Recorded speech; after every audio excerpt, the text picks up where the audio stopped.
Mikey, what's up, buddy? Ryan, I'm doing great. Good to be back. Glad to be on the show and definitely gearing up for SummerSlam. Yes, we are in the Unknown. midst of SummerSlam here. I believe this is the second preview we are releasing here. So we're on our way, fast track right to SummerSlam. Now, Mikey, you don't live that far from Detroit. Are you going to SummerSlam this year? I am going to SummerSlam. I'm excited to see you. I'm excited to see the rest of the group. Yeah, only a 2 hour drive away. So getting to go my first SummerSlam since like 2017. Wow. Okay. Okay. So 2017 was Brooklyn, right?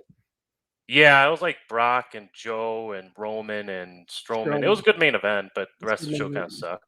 Yeah, that was when they had a real drawn out throwing shit at the wall 17 match cards really.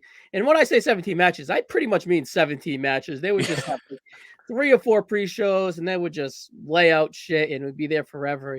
All right, so nowadays, Mike, we get a much leaner card as we have 7 or 8 matches. They all pretty much have stakes.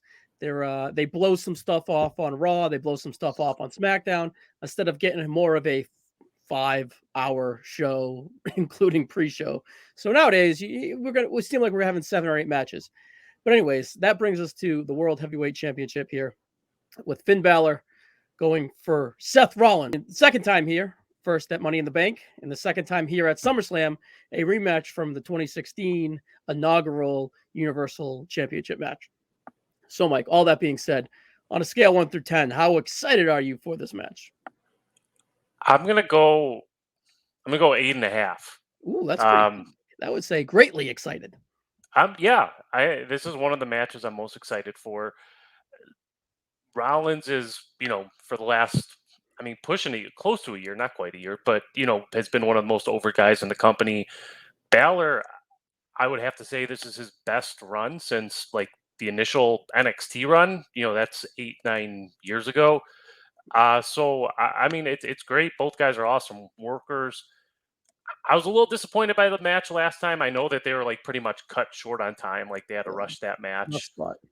But I think we're gonna get a really great blow off. I don't really know which way it's gonna go, who's gonna win. So I'm intrigued. What about you? Yeah, I would say I'm probably like a 6. I'm pretty excited for it, but I think I'm really digging Balor here, as you said. This is probably the most interesting I've ever really been in him. He's a guy that I've always respected.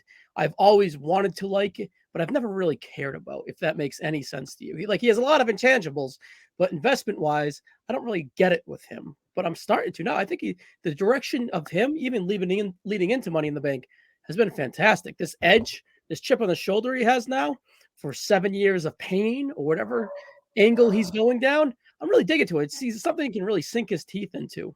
What do you think of the new kind of Finn Balor? I like it. He's mean. He's not. Honestly, at the beginning of the Judgment Day, he just felt like, oh, he's a heel, and he's kind of. I mean, it just didn't feel that much. And I agree with you. Like, I just didn't care. Like, I know he was like like from 18 to 20, like he just was a guy. Mhm. Um, this you would like if he was in a world title match, I would never think he would win. And now I can see him becoming I think he deserves to be the Universal Champion, or not World Heavyweight Champion. My bad. And Explainable.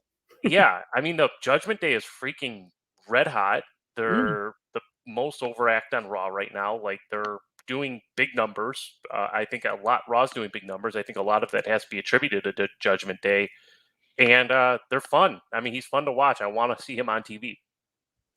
Yeah, he went through his like Jamiroquai phrase where he had his hat, and he really, but was able to find himself within the structure as the Judgment Day co-leader, leader. There's no real leader, but someone up top kind of just seems to be in a rotation of having the focus. But right now, their focus is spread out really well. You have Dominic on NXT as the North American champion, but still Dominic Mysterio, that piece of shit that no one likes, but everyone kind of adores now.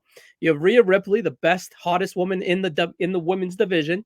You get Damian Priest, the Money in the Bank winner, who's pretty much coming off a career match with Bad Bunny, a career win at Money in the Bank, and really has an opportunity in front of him to really jump up a level here. And then you have Finn Balor, who is in a high profile match at SummerSlam. Would this be considered one of the triple main events?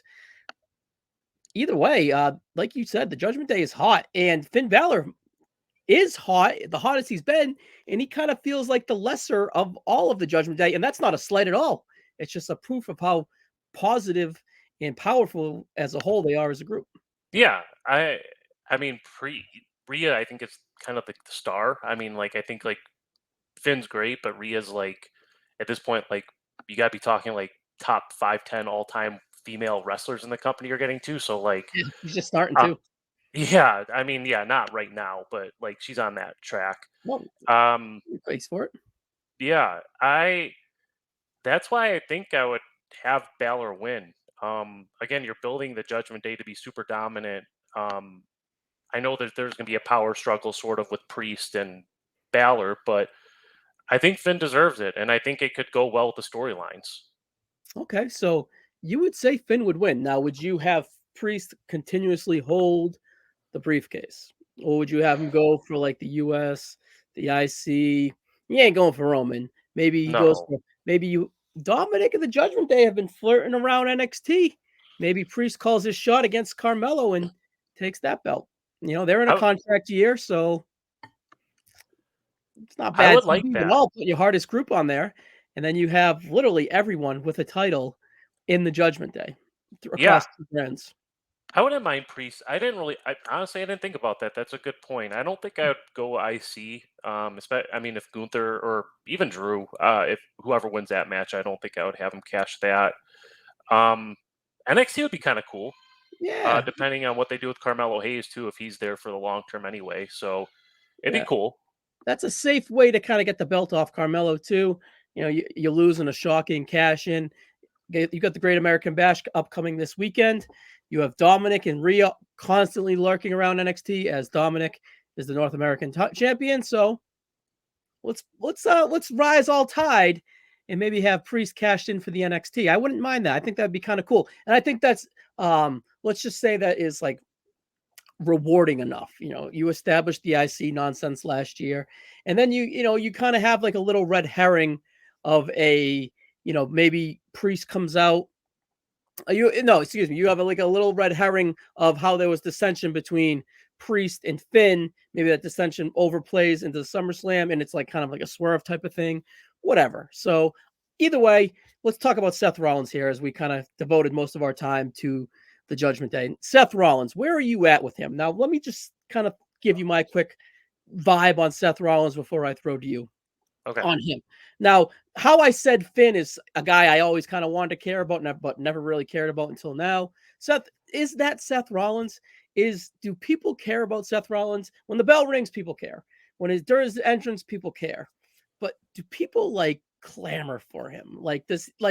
Is he? I know he's over. I'm not saying he's not over. That's nonsense. He's over, but is there like depth to that overness? Or is there just the in-ring action where he's one of the best in the company and that entrance? And now since he's won the belt, has that entrance is it starting to like that shine starting to kind of wind down a little bit? What do you think? I do. I would like to see Just him. me? What? No, I would like to see him fail a little bit more. All right. Um, I'd like to see him lose. I'd like to see him enter a feud. I kind of had fantasy booked in my head, him losing the title or him losing this title, kind of maybe do a month or two, just kind of in between something, and then maybe go for Gunther. Should McIntyre lose, Okay. is an idea I had. Um, I like him a lot. This is the most I've probably liked him since the Shield. He after the Fiend and going 2021, he's struggled. He had He's a rough really struggled to get over. So I think he still matters, but no, I just don't. I can't 100% connect to him. Like I don't connect to him like a Jey Uso or Roman Reigns or Sami Zayn or KO. He's like not at that level for me. Even though he's fun to watch, I love his yeah. matches. Like he's a star because I understand that there are people out there, but just for me personally, I respect him. I never not want to see a Seth Rollins match. I enjoy the entrance, sometimes a little bit too much, a little bit too long, but I understand that he's over and it's undeniable. But I don't know if there's like depth there. Like if they change his theme song tomorrow, how much of his Laura in his lust would he really lose? Is kind of what I'm saying. Not Fair. that they should do that. That would be stupid. Right. So, all right, now let's talk the World Heavyweight Championship here. It's been established for about 2 pay-per-views now, 2 to 3 months. Rollins has defeated Priest. He's defeated Finn Balor. He's defeated, I believe, Dominic. I don't know if it was a title match, but he's defeated everyone in the Judgment Day. So he's been pretty much wrapped up with the Judgment Day.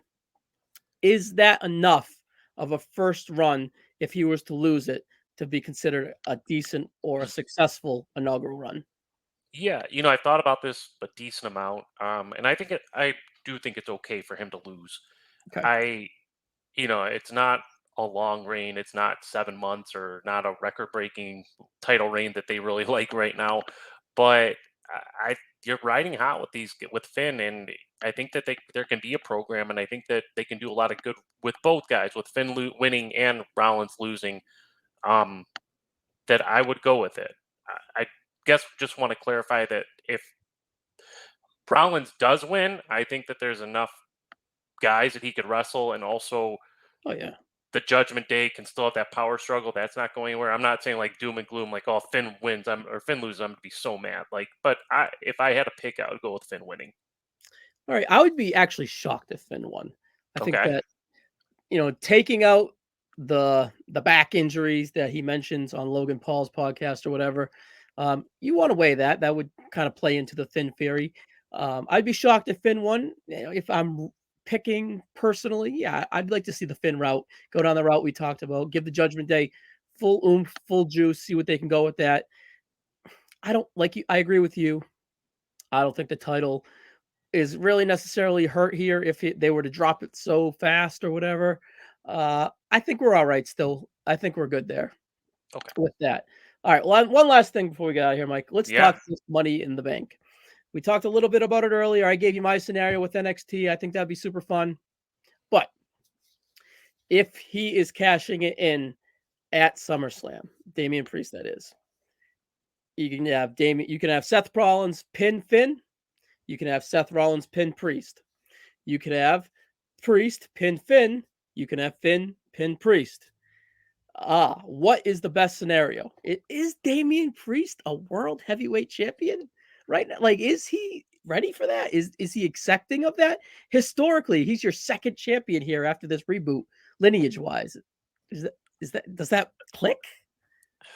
Is it okay? So does he need, like, some guys are ready to be the champion, but do we need him to become the champion to become that guy?